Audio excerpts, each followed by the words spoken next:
All right, so talking about chance, Mm. let's talk about chance a bit. I think we bring the context that you're Ghanaian, I'm Nigerian, or Yeah. you are born Ghanaian, Yeah.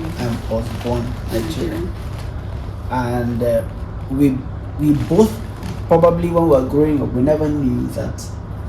I didn't know I was going to be in Ghana. In fact, I came to Ghana in 2012. As at 2010, all my prayers, confessions, and plans were still around Lagos, actually. So I didn't know I was going to be in Ghana until I got the opportunity to be here. So the orchestration of events that eventually lands you into who you're going to spend the rest of your life with is an important thing.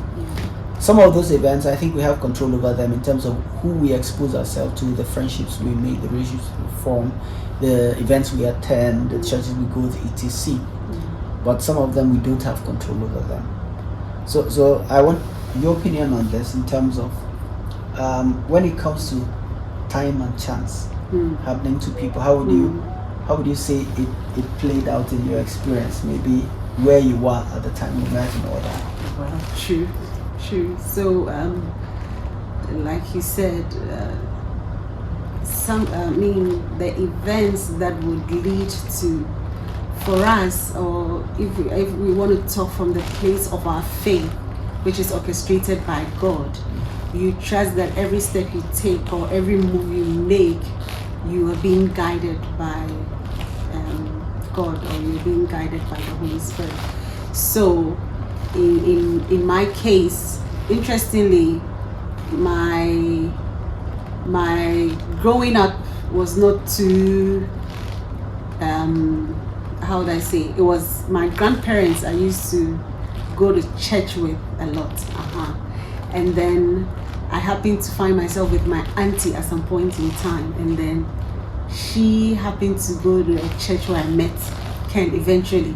When we were first introduced to the church, we just loved it, so we got hooked. So even when we'd come on break back to our parents, from our parents we'd move to that church on our own as teenagers. It was just around the teenage, so we could just guide ourselves to church. So we stayed there, we became members because we grew through the youth church into the adult service with all the stages of graduation they had for the youth into the adult service. So yes, you'd think that back in the day, if we had just been around our parents, grandparents, and not make the move to visit with our auntie or go with her to church or get the opportunity to stay with her, so we fellowship with her in ICGC, the chances of meeting Ken back in the day would have been very slim, and maybe I would have ended up with a regular, with my fellow Ghanaian man. But I'm saying, what could have happened? It's all good, but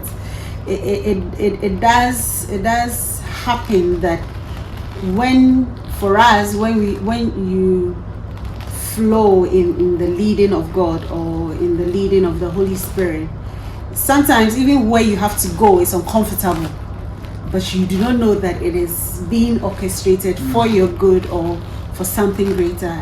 No matter how discomforting it may be initially, you just have to make room or give yourself that space to embrace or accept the reality and just check, is this okay, is it not okay, what good could come of it, and then allow yourself to go through the process and then see where it takes you.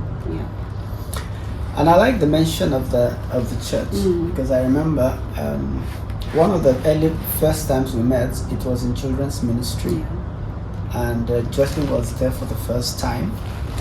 We sat around the table doing the preparation, and she was on my right hand side. I remember very well, she was wearing a polo t-shirt that was yellow with blue stripes. I see. Very good memory. So after that day, I think that was the first time after the event. It was the very first time. It was the first time. It was Saturday. It was a Saturday because we used to do a preparatory time, and Uncle Abed, one of them, asked me if I could drop her at home. Maybe he had observed something. Obviously, at that period, I had begun to be very serious about making my the choice of my life partner anyway. So I had to take her home. So I eventually dropped her. I can't remember whether I dropped her all the way home. Yes. Or I yes, did go all the way home, and it was quite some distance. After that, I mean, we started talking, and we'd meet at church. We'd meet during church. Sometimes from my class, I would observe. One of the things I would observe was how you seem to be very pensive. You seem to be very always, I don't know, thinking about something. Quiet, serious looking, or not really smiling like that. And all that. So I kept wondering, what's this lady always thinking about? Can you imagine? You know. So essentially, that atmosphere of we're just doing our stuff, we're just trying to serve God, trying to be children's ministry, facilitators. So for some people, you think you have to exert a lot of energy. Oh, okay, now I'm going to get married, so let's go here, date this, date that. Sometimes it's just about carrying on with your life in your own purpose, especially for the ladies, your purpose, walking in that purpose, and the events that are necessary to bring you with the kind of person that suits you, because you are in your authentic self. You're in your own circles, in the right circles. I mean, you don't for who you are. You don't decide to get married and suddenly you say, okay, I'm now going to go to church because I want to get married. That's not your authentic self. But if your authentic self, you're in the circles you ought to be at. Time and chance happens to them all, and God orchestrates your own journey.